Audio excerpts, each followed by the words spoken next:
What's good? Hope you're doing fine. Today we're going to talk about the upcoming 10x banner containing Hex, Lazier, Toriel, Vortex, and Scorch. And let's get straight into it, and we are obviously going to start with our man Hex over here.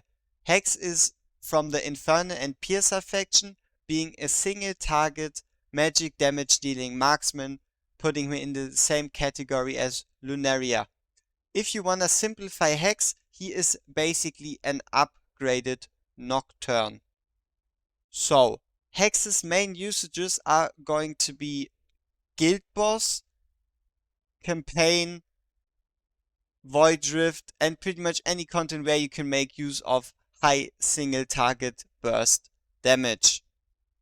But also with that, you pretty much get the first problem. He is a marksman dealing magic damage, which means he has a big disadvantage in Gear 8 3 because of the fact that Gear 8 3 has relatively high magic damage resistance, making him worse than other marksmen for Gear 8 3. His biggest and main usage is going to be Guild Boss, where he straight up replaces Nocturne and is one of the highest damage dealing units for Guild Boss. On the note of Hex, let's talk about his awakenings. His awakening 1 is very powerful, adding in a lot of DPS with the Fool card. His A2 is pretty standard, and his A3 is basically his biggest upgrade, giving him the biggest DPS increase, with the A4 being standard penetration, and his A5 actually reduces his damage in Guild Boss. So if you're a Giga Whale and considering waiting for Hex, you might wanna keep my boy at A4. So overall, Hex is sadly by no means a must-pull unit. He is an upgraded Nocturne, but especially if you already have a fleshed out Infernal roster, he is not going to revolutionize your account, and he also doesn't have any game breaking or extremely unique mechanics, putting him at a solid 4 out of 5 star rating. He's definitely a very good unit, but no one you actually necessarily 100% need in your account. But on the note of must pull units, let's actually talk about Lazier. For this banner, most people are going to be hyped about Hex and try to promote Hex as being the best unit, but this guy over here, this guy is going to be the key in this banner. So what does Lazier even do? Why is he even considered the key for this banner if we have Hex already? So Lazier is a AoE damage dealing, AoE magic damage dealing mage. So a very desired class, especially for accounts that are lacking in mages. But his biggest selling point is by far going to be his ultimate.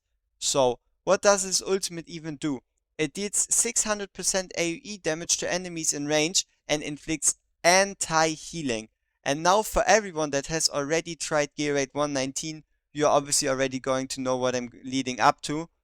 The thing is, when you start trying to do Gear Rate 119, you fight against Eluin, and Eluin is going to try to heal the units you are fighting, which means anti-healing is one of the, if not the strongest debuff in the entire game for Gear 119, negating Eluin's seal and making it possible for you to clear stages 20 and 21 without needing super top tier units. Because at the moment, without Lazier, you need at least 2 legendary lords and Vjörna.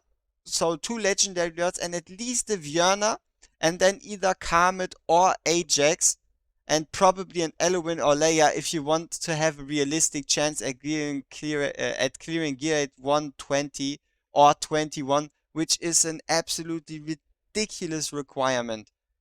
So basically Lazier, just because of his ultimate, almost turns into a must pull, with the fact that gear rate is obviously the lifeblood of this game.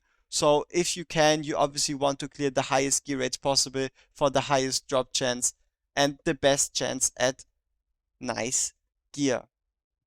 So Lazier definitely 5 out of 5 probably must pull. The only problem is the fact that it's a 10 times banner, but we'll get to that later. On that note, let's get into the epics. So, Toriel is definitely a top tier epic and also especially useful for Gear Raid 3 and pretty much any content. She finds great use in campaign, Void Rift, even faction trials, and also Gear Raid 3 mainly. And that's mostly because of her ultimate and also the interaction with her own artifact being Idrit's Gaze. Taria is pretty much a staple in any Gear Raid 3 19 or above team, and also has pretty strong awakenings, mainly being her A3 recovering rage for allies and her A5 giving her increased duration on ultimate per kill.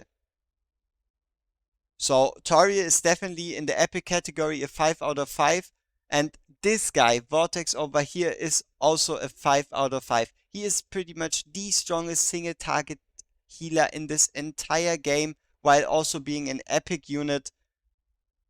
So always, if you're looking for someone to heal yourself, Vortex is most likely going to be the guy you're going to use.